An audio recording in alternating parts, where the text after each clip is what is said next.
ಶರೀಫ ಶಿವಗರ ಪಾದಕ್ಕೆ ದೀರ್ಘ ನಮಸ್ಕಾರ ಸಲ್ಲಿಸುತ್ತಾ, ಇದು ಒಂದು ಅಘೋರವಾಗಿರ್ತಕ್ಕಂಥ 18ನೇ ಶತಮಾನದ ಒಂದು ಸತ್ಯಮಾನದ ಒಂದು ಸಂಗತಿಯ ಪ್ರಚಾರ. ಕಾರಣ, ಈ ಒಂದು ನಮ್ಮ ಕರ್ನಾಟಕ ರಾಜ್ಯದೊಳಗೆ ಹಳೆ ಧಾರವಾಡ ಜಿಲ್ಲಾ ಶಿಗ್ಗಾಂವ ತಾಲೂಕು ಶಿಶುವಿನಾಳ ಗ್ರಾಮದೊಳಗೆ ಶ್ರೀ ಬಸವೇಶ್ವರನ ಒಂದು ಆರಾಧ್ಯ ದೇವನಾಗಿರ್ತಕ್ಕಂಥ ಒಂದು ಮನೆತನದಿಂದ ಸೂಫಿ ಜನಾಂಗ ಶರೀಫನವರ ಮನೆತನದಿಂದ ಹಜ್ಜೋಮ ಮತ್ತು ಇಮಾಮ್ ಸಾಹೇಬ್ ಅಂತಕ್ಕಂಥ ದಂಪತಿಗಳು, ಆ ದಂಪತಿಗಳಿಗೆ ಮಕ್ಕಳ ಇರಲಿಲ್ಲ ಅಂತಕ್ಕಂಥ ಒಂದು ಕಾರಣ. ಆ ಕಾರಣಾಂತರವಾಗಿ ಹುಲಗೂರ ಹಜರೇಶ ಖಾದರ್ ಲಿಂಗರ ಒಂದು ವರಪ್ರಸಾದದಿಂದ ಆ ದಂಪತಿಗಳಿಗೆ ಒಂದು ಗಂಡು ಮಗು ಜನನವಾಗ್ತದೆ. ಆ ಗಂಡು ಮಗು 3/7/1819 ಜನನ ಆಗ್ತದೆ. ಜನನ ಆದ ನಂತರ ಆ ಸೂಫಿ ಜನಾಂಗದಲ್ಲಿ ಹುಟ್ಟಿರ್ತಕ್ಕಂಥ ಆ ಒಂದು ಬಾಲಕನಿಗೆ ಕಳಸದ ಗುರು ಗೋವಿಂದರ ಒಂದು ಆಶೀರ್ವಾದದಿಂದ ಶರೀಫ ಅಂತಕ್ಕಂಥ ಒಂದು ನಾಮಧೇಯನ್ನು ಮಾಡ್ತಾರೆ.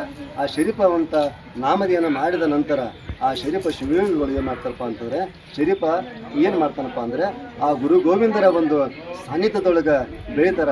ಬ್ರಾಹ್ಮಣ ರೂಪದಲ್ಲಿರ್ತಕ್ಕಂಥ ಆ ಬ್ರಾಹ್ಮಣ ಗುರುಗಳು ಇವರಿಗೆ ಜನಿವಾರ ಹಾಕಿ ತಮ್ಮ ಧರ್ಮದಲ್ಲಿ ಹಾಕಿಕೊಂಡು ಇವನನ್ನು ಬೆಳೆಸಿ ತುಂಬ ಬಹಳ ಅದ್ಭುತವಾಗಿರ್ತಕ್ಕಂಥ ಶಕ್ತಿಯುಳ್ಳ ಮಹಾಶಕ್ತಿಯಾಗಿರ್ತಕ್ಕಂಥ ಒಬ್ಬ ಶಿಷ್ಯನನ್ನು ಅವರು ಸಂಪಾದನೆಯನ್ನು ಮಾಡಿದ ನಂತರ ಇವ ಶರೀಫ ಏನು ಮಾಡ್ತಾನಪ್ಪ ಅಂತಂದರೆ, ತನ್ನ ಸೂಫಿ ಜನಾಂಗವನ್ನು ಬಿಟ್ಟು ಬ್ರಾಹ್ಮಣ ಜಾತಿಗೆ ಇತರೆ ಜಾತಿಗೆ ಸೇರಿದ ನಂತರ ಆ ತಂದೆ ತಾಯಿಗಳಿಗೆ ಸ್ವಲ್ಪ ಏನಾಗ್ತದಪ್ಪ ಅಂತಾರೆ, ವಯಸ್ಸಾದ ನಂತರ ತಂದೆಯವರು ತೀರ್ಕೊಳ್ತಾರೆ. ತಂದೆಯವರು ತೀರ್ಕೊಂಡಪ್ಪ ಅಂದ್ರೆ ಸುಮಾರು 1845 ಆಗಿರ್ಬೋದು.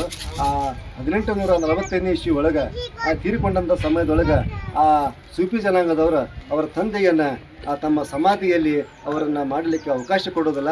ನೀನು ನನ್ನ ಧರ್ಮದೊಳಗೆ ಬಂದ್ರೆ ನಿನ್ನ ತಂದೆಯನ್ನು ನಮ್ಮ ಮುಸ್ಲಿಂ ಸಮಾಜದ ಒಂದು ಗೋರಿಯೊಳಗೆ ನಾವು ಸಮಾಧಿ ಮಾಡಲಿಕ್ಕೆ ಅವಕಾಶ ಕೊಡ್ತೇವೆ, ಇಲ್ಲ ಅಂದರೆ ಕೊಡೋದಿಲ್ಲ ಅಂತಕ್ಕಂಥ ಒಂದು ಮಾತನ್ನು ಹೇಳಿದಾಗ ಇವರು ಶರೀಫ ಶಿವಿಗಳು ಏನು ಮಾಡ್ತಾರೆ, ಅವರ ಮಾತನ್ನು ನಿಂದನೆಯನ್ನು ಹಾಕಿ, ನಾನು ಸರ್ವ ಧರ್ಮ ಜನಾಂಗದಲ್ಲೇ ಹುಟ್ಟಿರ್ತಕ್ಕಂಥ ಬೆಳೆದಿರ್ತಕ್ಕಂಥ ಮನುಷ್ಯ, ನಾನು ನನ್ನ ಸ್ವಂತ ಆಗಿರ್ತಕ್ಕಂಥ ನನ್ನ ತಂದೆಯ ಜಮೀನು ಇದು ಏನಿದೆಲ್ಲ ನೆಟ್ರು ಅಂತಕ್ಕಂಥ ಒಂದು ಉಲ್ಲೇಖ. ಅದಾದ ನಂತರ 10 ವರ್ಷಗಳಾದ ನಂತರ ತಾಯಿ ತೀರ್ಕೊಂಡ ನಂತರ ಆ ತಾಯಿಯೂ ಸಹ ತನ್ನ ತಂದೆಯ ಮಗ್ಗಲಲ್ಲೇ ಸಹ ಆ ತಾಯಿಯನ್ನು ಅವರು ಸಮಾಧಿಯನ್ನು ಮಾಡಿ ಮತ್ತೊಂದು ಬೇವಿನ ಮರವನ್ನು ನೆಟ್ಟರು. ಇವು ಸುಮಾರು 1855ರೊಳಗೆ 2 ಬೇವಿನ ಮರಗಳಾದವು.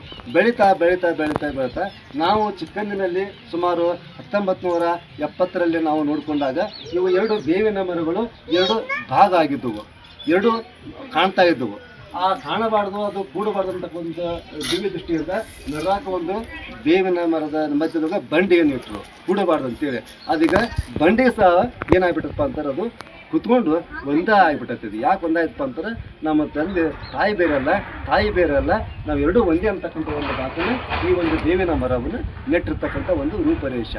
ಆ ಒಂದು ಬೇವಿನ ಮರವನ್ನು ನೆಟ್ಟಿರ್ತಕ್ಕಂಥ ಶರೀಫ ಶಿವಯೋಗಿಗಳು ತಾವು ಲಿಂಗೈಕ್ಯವಾದ ನಂತರ 1889 3/7/1889 ಲಿಂಗೈಕ್ಯ ಆದರು. ಅವರು ಲಿಂಗೈಕ್ಯ ಆದ ನಂತರ ಅವರು ಇಲ್ಲೇ ಒಂದು ನನ್ನ ತಂದೆ ಮತ್ತು ತಾಯಿಯ ಮಗ್ಗಲೊಳಗೆ ನನ್ನ ಸಮಾಧಿ ಮಾಡಿರಿ ಅಂತಕ್ಕಂಥ ಒಂದು ಭಾವನೆ ಇಟ್ಟುಕೊಂಡಾಗ ನಮ್ಮ ಗ್ರಾಮದ ಹಿರೇಮಠದ ಬಸಯ್ಯನವರು ಇನ್ನೇ ಎಲ್ಲ ಗ್ರಾಮದಲ್ಲಿ ಕೂಡಿಕೊಂಡು ಏನು ಮಾಡಿದ್ರಪ್ಪ ಅಂತಾರೆ, ಇಲ್ಲೇ ಅವರನ್ನು ಸಮಾಧಿಯನ್ನು ಮಾಡಿದರು. ಸಮಾಧಿಯನ್ನು ಯಾವ ರೀತಿ ಮಾಡಿದ್ರಪ್ಪ ಅಂತಂದ್ರೆ, ಹುಟ್ಟಿದ್ದು ಮುಸಲ್ಮಾನ, ಬೆಳೆದಿದ್ದು ಹಿಂದೂ ಧರ್ಮದಲ್ಲಿ ಬೆಳೆದಾನ, ಯಾವ ಥರ ಇವರ ಸಮಾಧಿಯನ್ನು ಮಾಡಬೇಕು ಅಂತಕ್ಕಂಥ ಒಂದು ಉಲ್ಲೇಖ ಬಂದಾಗ, ಅಂದರೆ ಹುಟ್ಟಿದ್ದು ಮುಸಲ್ಮಾನರು ತೀರಾ ಮಲಗಿಸ್ತಾರ, ನಮ್ಮ ಹಿಂದೂ ಮಂದಿಯೊಂದು ಕುಂದಿಸ್ತಾರ, ಭಾವ್ಯಕ ರೂಪವಾಗಿರಬೇಕು, ಹಿಂದೂ ಮತ್ತು ಮುಸ್ಲಿಂ ಎರಡೂ ಒಂದಾಗಿರ್ಬೇಕು ಅಂತಕ್ಕಂಥ ಒಂದು ಭಾವನೆ ಇಟ್ಟುಕೊಂಡು ಕಾಲನ್ನು ಉದ್ದ ಮಾಡಿದ್ರಂತೆ, ದೇಹವನ್ನು ನೆಟ್ಟಗೆ ಮಾಡಿ ಈ ಒಂದು ತಂದೆ ತಾಯಿಯ ಮಗ್ಗಲಲ್ಲಿ ಅವರು ಸಮಾಧಿ ಮಾಡಿದ್ರು ಅಂತಕ್ಕಂಥ ಒಂದು ಮಾಡಿದಾಗ ಇದು ಭಾವ್ಯಕ್ಕೆ ಸಾಮರಸ್ಯವನ್ನು ಹೊಂದುವಂಥ ಸ್ಥಳ ಆಯಿತು. ಹಿಂದೂ ಮುಸ್ಲಿಂ ಹುಟ್ಟಿದ್ದು ಸೂಫಿ ಜನಾಂಗ, ಬೆಳೆದಿದ್ದು ಧರ್ಮ ಜಾತಿಯೊಳಗೆ. ಅದಕ್ಕೆ ಇದು ನಮ್ಮ ಹಿಂದೂ ಮತ್ತು ಮುಸ್ಲಿಮ್, ಆ ಕಡೆ ಮುಸ್ಲಿಮ್ಸ್ ಅವರು ಒತ್ತಿಗೆ ಮಾಡ್ತಾರೆ, ಈ ಕಡೆಗೆ ಹರ ಮಾದೇವ್ ಅಂತಕ್ಕಂಥ ಹಿಂದೂ ಮಂದಿಗೂ ಮಾಡ್ತಾರೆ. ಮಾಡಿ ಶರೀಫ ಶಿವಯೋಗಿಗಳು ಮಾಡಿದ್ರಪ್ಪ ಅಂದ್ರೆ ಸಾವಿರಾರು ಪದಗಳನ್ನು ಬರೆದ್ರು, ಸುಮಾರು ದಂಡಕಗಳನ್ನು ಬರೆದ್ರು, ಸುಮಾರು ಮಂಗಳಾರತಿಯನ್ನು ಪದಗಳನ್ನು ಬರೆದ್ರು. ಇದಕ್ಕೆಲ್ಲವನ್ನು ಏನು ಮಾಡಿದ್ರಪ್ಪ ಅಂತಾರೆ, ಆ ಶಿಶುನಾಳಧೀಶನ ಒಂದು ಕೊನೆಯದಾಗಿ ನಾಮಾಂಕಿತ ನಾಮವನ್ನು ಇಟ್ಕೊಂಡ್ರು. ಯಾಕೆ ಇಟ್ಕೊಂಡ್ರಪ್ಪ ಅಂತಾರೆ, ಭೂಮಿಯಿಂದ ಉದ್ಭವವಾಗಿರ್ತಕ್ಕಂಥ ಆ ಶಿಶುನಾಳಧೀಶ 12ನೇ ಶತಮಾನದಲ್ಲಿರ್ತಕ್ಕಂಥ ಶಿಶುನಾಳಧೀಶನನ್ನೇನವರು ತನ್ನ ಮೊರೆ ಹೊಕ್ಕು ಆ ಶಿಶುನಾಳಧೀಶನನ್ನು ಇವರು ಅಂತರಾತ್ಮದಲ್ಲಿ ನೆನೆಸಿಕೊಂಡು ಅವ್ರು ಏನು ಮಾಡಿದ್ರಪ್ಪ ಅಂತಾರೆ ಅವನ ಅಂಕಿತ ನಾಮವನ್ನು ಶಿಶುನಾಳಧೀಶ ಅಂತಕ್ಕಂಥ ಮಾತನ್ನು ಹೇಳ್ಕೊಂಡಾಗ ಏನು ಹೇಳಿದ್ರಪ್ಪ ಅದವರು ಈ ಚಪ್ಪರೆ ರಾಷ್ಟ್ರದೊಳಗೆ 20 ರಾಷ್ಟ್ರ ಮೇಲೆ 76 ರಾಷ್ಟ್ರದೊಳಗೆ ನಮ್ಮ ಈ ರಾಷ್ಟ್ರ ಮೇಲೆ ನಮ್ಮ ರಾಷ್ಟ್ರದ ಮೇಲೆಪ್ಪ ಅಂತಾರೆ ಈ ನಮ್ಮ ಬಸವಣ್ಣನ ಪಾದಕ್ಕಿಂತ ಯಾವುದು ಹೆಚ್ಚು ಇಲ್ಲ, ಯಾವುದು ಕಡಿಮೆ ಇಲ್ಲ. ನಾವು 72 ರಾಷ್ಟ್ರವನ್ನು ತಿರುಗಿ ಬಂದರೂ ಸಹಿತ ಈ ನಮ್ಮ ಶಿಶುನಾಳಧೀಶನ ಪಾದದ ಕೆಳಗೆ ಅಂತಕ್ಕಂಥ ಮಾತನ್ನು ನಮ್ಮ ಶರೀಫ್ ಶಿವಯುಗಳು ಒಂದು ಪದದಲ್ಲಿ ಬರೀತಾರೆ. ಆ ಒಂದು ಪದವನ್ನು ಅರ್ಥ ಮಾಡಿಕೊಂಡು ಸುಮಾರು ಪದಗಳಲ್ಲಿ ಸಹ ಒಂದು ಎಲ್ಲ ಧರ್ಮ ಜಾತಿ ನಾನು ಆರಂಭದ ನಾನಲ್ಲ, ಈ ಮಾನವ ಜನ್ಮವು ನಾನಲ್ಲ, ಬಿಡ್ತೀನಿ ದೇಹ ಬಿಡ್ತೀನಿ ಅಂತಕ್ಕಂಥ ಎಷ್ಟೋ ಪದವನ್ನು ಬರೆದ್ರು. ಏನಪ್ಪ ಅಂತಾರೆ, ಮೋಹದ ಹೆಂಡತಿ ತೀರಿದ ಬಳಕ ಮಾವನ ಮನೆಯ ಹಂಗಿನ್ಯಾಕು ಅಂತಕ್ಕಂಥ ವಿಶೇಷವಾಗಿರ್ತಕ್ಕಂಥ ಪದವನ್ನು ಪಡೆದು ಹೆಂಗೆ ಪದವನ್ನು ಬರೆದ್ರಪ್ಪ ಅಂತಾರೆ, ಕುಂತಲ್ಲೇ ಹಾಡೋದು ನಿಂತಲ್ಲೇ ಮಾಡೋದು ಸೃಷ್ಟಿ ಮಾಡೋದು. ಆ ಪದವೇ ಒಂದು ವಾಕ್ಯ. ಆ ಪದದಿಂದ ಸಾವಿರಾರು ಸಾಕಷ್ಟು ಅರ್ಥಗರ್ಭಿತವಾಗಿರ್ತಕ್ಕಂಥ ಒಂದು ಪುಣ್ಯಕ್ಷೇತ್ರ ಆಯಿತು. ಪುಣ್ಯಕ್ಷೇತ್ರ ಆದ ನಂತರ ಇಂಗಳಿಗೆ ರೈತನವರು ಇದು ಒಂದು ಎಲ್ಲವನ್ನು ವಿಂಗಡಣೆ ಮಾಡಿದ್ರು. ನಮ್ಮ ಕರ್ನಾಟಕ ರಾಜ್ಯದಾಗ ವಿಶೇಷವಾಗಿ ಹೇಳಬೇಕಪ್ಪ ಅಂತಾರೆ ಪಂಚಾಗ್ನಿ ಮಠ ಅಂತಕ್ಕಂಥದ್ದು ಎಲ್ಲೂ ಇಲ್ಲ. ಅಂಥದ್ದು ನಮ್ಮ ಕರ್ನಾಟಕ ದೇಶದ ಮೊಟ್ಟ ಮೊದಲಿರುವಂಥ ಪಂಚಾಗ್ನಿ ಮಠನ ಈ ನಮ್ಮ ಶಿಶುನಾಳ ಶರೀಫ ಶಿವಗಳ ಪುಣ್ಯಕ್ಷೇತ್ರವಾಗಿರ್ತಕ್ಕಂಥ ಶರೀಫಗಿರಿ. ಪಂಚಾಗ್ನಿ ಮಠ ಯಾಕಪ್ಪ ಅಂತಾರೆ, ಪಂಚಾಗ್ನಿ ಮಠ ಯಾಕೆ ಬಂತು ಅಂತಂದರೆ ಈಗ ನಮಗೆ ದಿಕ್ಕು ಇರುವ 4 ದಿಕ್ಕುಗಳು, ಪೂರ್ವ ಪಶ್ಚಿಮ ಉತ್ತರ ದಕ್ಷಿಣ. ನಮ್ಮಲ್ಲಿರ್ತಕ್ಕಂಥ ದೇಹದ ಅಖಂಡ ಭಾಗಗಳು 4. ಆ 4 ದಿಕ್ಕಿಗೆ ಏನಪ್ಪಾ ಅಂತಾರೆ ನಮ್ಮಲ್ಲಿರ್ತಕ್ಕಂಥ ಉಸಿರು ಮೇಲೆ ಕೊಡುವಂತಹ ಸೂರ್ಯನ ಬೆಳಕು, ಆ ಸೂರ್ಯನ ಬೆಳಕೆ ಪಂಚಾಗ್ನಿ. ನಮ್ಮ ದೇಹದಲ್ಲಿರ್ತಕ್ಕಂಥ ಉಸಿರೇ ಪಂಚಾಗ್ನಿ. ಅದಕ್ಕೆ ಏನಪ್ಪಾ ಅಂತಾರೆ ನಾನು ಪಂಚಾಗ್ನಿ ಮಠದೊಳಗೆ ಇರುತ್ತೀರಿ, ನೀವು ಬಂದು ನನ್ನ ಸರಿಯಿರಿ ಅಂತಕ್ಕಂಥ ಮಾತನ್ನು ಹೇಳಿದಾಗ ಇದಕ್ಕೆ ಪಂಚಾಗ್ನಿ ಮಠ ಅಂತಕ್ಕಂಥ ಒಂದು ಮಾತನ್ನು ಬಂತು. ಆ ಬಂದಿದ್ದಕ್ಕೆ ಇದಕ್ಕೆ ಪಂಚಾಗ್ನಿ ಮಠ ಅಂತಕ್ಕಂಥ ಒಂದು ಮಾತು ಬಂತು.